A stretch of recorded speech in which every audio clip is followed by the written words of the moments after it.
Good evening friends, welcome back to my channel. दोस्तों, आज की वीडियो में हम केमिस्ट्री का एक महत्वपूर्ण टॉपिक जो है बायोमोलिक्यूल्स वो करने जा रहे हैं। तो जो भी इस वीडियो को देख रहा है वो लाइक कर दीजिए, शेयर कर दीजिए और सब्सक्राइब कर दीजिए। जैसा कि आपको पता है कि TGT medical, TGT non medical और नीट का एग्ज़ाम्स जो है नज़दीक आने वाले हैं। तो उन लोगों के लिए मैंने ये वीडियो बनाई है जो नीट की तैयारी कर रहे हैं या टीजीटी मेडिकल की तैयारी कर रहे हैं, टीजीटी नॉन मेडिकल की तैयारी कर रहे हैं। तो सभी दोस्तों जो है इस वीडियो को लाइक कर दीजिए और पूरा का पूरा कंप्लीट देखिएगा और कमेंट सेक्शन में मुझे बता दीजिएगा कि आपके कितने इसमें मार्क्स बनते हैं। तो चलते हैं दोस्तों हमारे आज के फर्स्ट क्वेश्चन की ओर। एक एक करके हम क्वेश्चंस को डिस्कस भी करेंगे और साथ ही साथ में आंसर्स भी मैं बताऊंगा इसके। ठीक है, आपको सिर्फ ये करना है कि कमेंट सेक्शन में अपना स्कोर जो है लिख देना है। तो चलते हैं दोस्तों हमारे आज के फर्स्ट क्वेश्चन की ओर। फर्स्ट क्वेश्चन है दोस्तों, टोलेंस रिएजेंट। टोलेंस रिएजेंट कौन सा होता है? क्या कॉपर सल्फेट सॉल्यूशन होता है? क्या सोडियम हाइड्रोक्साइड सॉल्यूशन होता है विद रॉशेल सॉल्ट? क्या अमोनिकल सिल्वर नाइट्रेट सॉल्यूशन होता है? क्या इनमें से कोई नहीं होता?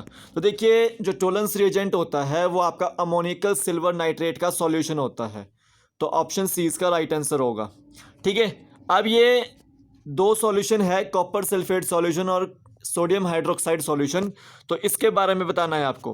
तो कॉपर सल्फेट सॉल्यूशन जो होता है वो फैलिंग सॉल्यूशन ए होता है। क्या होता है? फैलिंग सॉल्यूशन ए। और जो सोडियम हाइड्रोक्साइड विद रॉशेल सॉल्ट होता है वो फैलिंग सॉल्यूशन बी होता है। फैलिंग सॉल्यूशन बी होता है। ठीक है, अब ये रोशेल सॉल्ट आपको बताना है कि रोशेल सॉल्ट का फॉर्मूला क्या होता है। तो देखिए, पोटेशियम सोडियम टार्ट्रेट इसका फॉर्मूला होता है, नेम होता है पोटेशियम सोडियम टार्ट्रेट। ठीक है, पोटेशियम सोडियम टार्ट्रेट इसका नेम होता है रोशेल सॉल्ट का। तो हम फॉर्मूला क्या बनाएंगे? KNaC4H4O6, C4H4O6.4H2O। ठीक है, KNaC4H4O6.4H2O रोशेल सॉल्ट का फॉर्मूला होता है।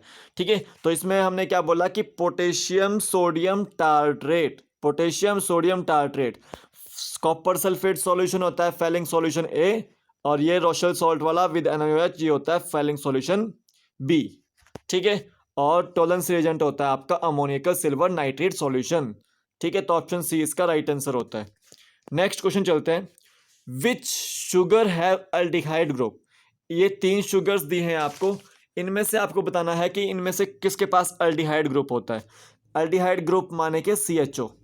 ठीक है, किसके फॉर्मूले में जो है वो CHO लगा होता है। तो ग्लिसर एल्डिहाइड में भी वो लगा होता है, ग्लूकोज में भी लगा होता है, गैलेक्टोज में भी लगा होता है। तो यहाँ पर मैं फॉर्मूला यहाँ पर लिख देता हूँ कि C3H6O3 इसका फॉर्मूला होता है ग्लिसर एल्डिहाइड का। C6H12O6 इसका फॉर्मूला होता है। ठीक है, और उसी तरह से गैलेक्टोज का फॉर्मूला भी क्या होता है? C6H12O6। ठीक है, तो इन तीनों में जो है अल्डिहाइड ग्रुप लगा होता है, तो ऑप्शन डी इसका राइट आंसर होगा। ठीक है, तो यहाँ पे बहुत सारी शुगर्स होती हैं जिनमें अल्डिहाइड ग्रुप होता है, जैसे अरिथ्रोज होगी, थ्रियोज होगी, अराबिनोज होगी, राइबोज होगी, राइबोलोज होगी। ठीक है, ग्जाइलोज होगी, राइबोलोज जो ग्जाइलोज नहीं ग्जाइलोज। ठीक है, राइबोलोज भी नहीं, राइबोज होती है। ठीक है, तो अल्डिहाइड ग्रुप होती है। बाकी की जितनी भी अ, अलग से होती है, फ्रक्टोज होगी, डाइहाइड्रोक्सी एसीटोन होगी, ठीक है, राइबुलोज होगी, ग्जाइलुलोज होगी, ये सब क्या होती है? कीटोज ग्रुप वाली होती है, यानी कि कीटोन ग्रुप इसमें लगा होता है। तो अल्डिहाइड ग्रुप ग्लिसर एल्डिहाइड, ग्लूकोज और गैलेक्टोज में लगा हुआ होता है। ठीक है, नेक्स्ट चलते हैं। Glucose and fructose prepared from. जो ग्लूकोज और फ्रक्टोज होता है वो किससे प्रिपेयर होते हैं? क्या स्टार्च से प्रिपेयर होते हैं? क्या ग्लैक्टोज से प्रिपेयर होता है? क्या सुक्रोज से प्रिपेयर होता है? तो देखिए, जो ग्लूकोज और फ्रक्टोज जो है वो सुक्रोज से प्रिपेयर होता है। ठीक है, किससे प्रिपेयर होते हैं? सुक्रोज से प्रिपेयर होते हैं। ठीक है, सुक्रोज को जब तोड़ा जाता है तो वो ग्लूकोज और फ्रक्टोज में टूटता है, तो ऑप्शन सी इसका राइट आंसर होगा। ठीक है, नेक्स्ट क्वेश्चन देखते हैं। विच of the following is disaccharide. इनमें से डाइसैकेराइड कौन सा है? ठीक है, डाइसैकेराइड माने के कि वहां पर दो मॉलिक्यूल्स जो होंगे वो सैकेराइड के होंगे। ठीक है, यानी कि कार्बोहाइड्रेट के होंगे। तो sucrose is a disaccharide, maltose is disaccharide और लैक्टोज इज अ डायसैकेराइड। ठीक है, तो आपको याद रखना है कि ऑल ऑफ द अबव ये सारे के सारे डायसैकेराइड है, तो ऑप्शन डी इसका राइट आंसर होगा। सुक्रोज का फॉर्मूला बताइए मुझे कि सुक्रोज का फॉर्मूला क्या होता है। Sucrose is a cane sugar, क्या बोलते हैं उसको, केन शुगर बोलते हैं। ठीक है, ग्लूकोज और फ्रक्टोज जब मिलती है आपस में तो वो सुक्रोज बनाती है। ठीक है, ग्लूकोज और फ्रक्टोज जब मिलती है वो सुक्रोज बनाती है। अगर सुक्रोज को तोड़ा जाए तो वो ग्लूकोज और फ्रक्टोज में टूटता है। ठीक है, उसी तरह से फॉर्मूला क्या है इसका, C12H22O11। क्या फॉर्मूला है, C12H22O11। माल्टोज जो होती है वो माल्ट शुगर, पल्सेस वगैरह में होते हैं, माल्ट शुगर बोलते हैं जिसको। ठीक है, माल्ट शुगर, क्या फॉर्मूला होता है, C12H22O11। ठीक है, स्टार्च से बनता है माल्टोज, किससे बनता है, स्टार्च से माल्टोज बनता है with the help of maltase enzyme. ठीक है, इसको याद रखना है। उसी तरह से लैक्टोज है, लैक्टोज भी एक तरह से C12H22O11 हो फॉर्मूला होता है, ये होती है आपकी मिल्क शुगर। ठीक है, इससे लैक्टिक एसिड बनता है। और लैक्टोज कैसे बनता है, ग्लूकोज प्लस गैलेक्टोज से with the help of lactase enzyme. ठीक है, लैक्टेज एंजाइम वहां पे यूज होता है तो उससे लैक्टोज बनता है। ठीक है, तो these are all are disaccharides, तो ऑल ऑफ द अबव इसका आंसर होगा। ठीक है, नेक्स्ट क्वेश्चन देख लेते हैं। The bond between two monosaccharide is called. देखिए, जो दो सैकेराइड, ये मान लो एक सैकेराइड है, ये दूसरा सैकेराइड है, तो इन दोनों को मिलाने के लिए जो बॉन्ड बनेगा वो कौन सा बॉन्ड बनेगा, ये डायसैकेराइड है एक तरह से, जो दो मोनोसैकेराइड बनते हैं वो डायसैकेराइड बनते हैं, तो इन दोनों को मिलाने के लिए कौन सा बॉन्ड लगता है, तो वो लगता है ग्लाइकोसाइडिक बॉन्ड। ठीक है, दो शुगर्स को मिलाने के लिए या दो सैकेराइड्स को मिलाने के लिए जो बॉन्ड लगता है वो होता है ग्लाइकोसाइडिक बॉन्ड, तो ऑप्शन बी इसका राइट आंसर है। जैसे हम बोल देते हैं कि ग्लूकोज प्लस फ्रक्टोज। ठीक है, ग्लूकोज प्लस फ्रक्टोज से क्या बनेगा, ठीक है, ग्लूकोज प्लस फ्रक्टोज से आपका ये सुक्रोज बनेगा।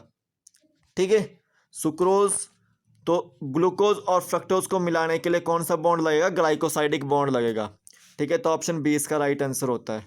और दो अमीनो एसिड्स को मिलाने के लिए कौन सा बॉन्ड बनता है दोस्तों, ये बनता है पेप्टाइड बॉन्ड, दो अमीनो एसिड्स को मिलाने के लिए। मान लो कि हमें ग्लाइक्सिन और ग्लाइसिन को मिलाना है तो आपको पेप्टाइड बॉन्ड बनाना पड़ेगा, और पेप्टाइड बॉन्ड जो शो होता है आपका वो CONH से शो होता है। ठीक है, हाइड्रोजन बॉन्ड जो होता है, जो आपके ये प्यूरिन्स और पायरिमिडिन्स होते हैं, इनको मिलाने के लिए बनता है। ठीक है, तो ऑप्शन जो है इसका बी ऑप्शन इसका राइट आंसर होगा। नेक्स्ट चलते हैं। विच of the following protein is present in muscle. इनमें से कौन सा प्रोटीन जो है मसल में प्रेजेंट होता है, तो वो होता है दोस्तों मायोसिन। मायोसिन जो होता है वो आपका मसल्स में प्रेजेंट होता है। ठीक है, मायोसिन, तो ऑप्शन बी इसका राइट आंसर होगा। अब देखिए, ये भी तीनों प्रोटीन है अलग अलग, तो ये कैरेटिन कहाँ होता है, कैरेटिन होता है दोस्तों आपका स्किन में। ठीक है, या हेयर्स में। ठीक है, और कोलाजन होता है आपका टेंडन्स में, जो आपके लिगामेंट्स और टेंडन्स होते हैं तो वहाँ पे कोलाजन होता है। और उसी तरह से फाइब्रोइन होता है आपका सिल्क में, जो सिल्क होता है। ठीक है, तो मसल्स में कौन सा प्रोटीन होगा, मायोसिन प्रोटीन। ठीक है, तो ऑप्शन बी इसका राइट आंसर होता है। ठीक है, नेक्स्ट क्वेश्चन है, which of the following enzyme is use to convert sucrose to glucose and fructose. कौन सा एंजाइम जो है यूज होता है सुक्रोज को ग्लूकोज और फ्रक्टोज में कन्वर्ट करने के लिए, कौन सा एंजाइम होता है। अभी बताया था मैंने दोस्तों आपको कि वहाँ पर शायद इन्वर्टेज एंजाइम लगता है। कौन सा एंजाइम लगता है, इन्वर्टेज एंजाइम, तो ऑप्शन बी इसका राइट आंसर होगा। अब माल्टेज कहाँ लगता है, जब माल्टेज से माल्टोज को हम ग्लूकोज और ग्लूकोज में कन्वर्ट करते हैं तो वो कन्वर्जन किसकी वजह से होता है, वो माल्टेज की वजह से होता है। ठीक है, और अमाइलेज कहाँ लगता है, एमाइलेज लगता है जब स्टार्च को हम ग्लूकोज में कन्वर्ट करते हैं। किसको?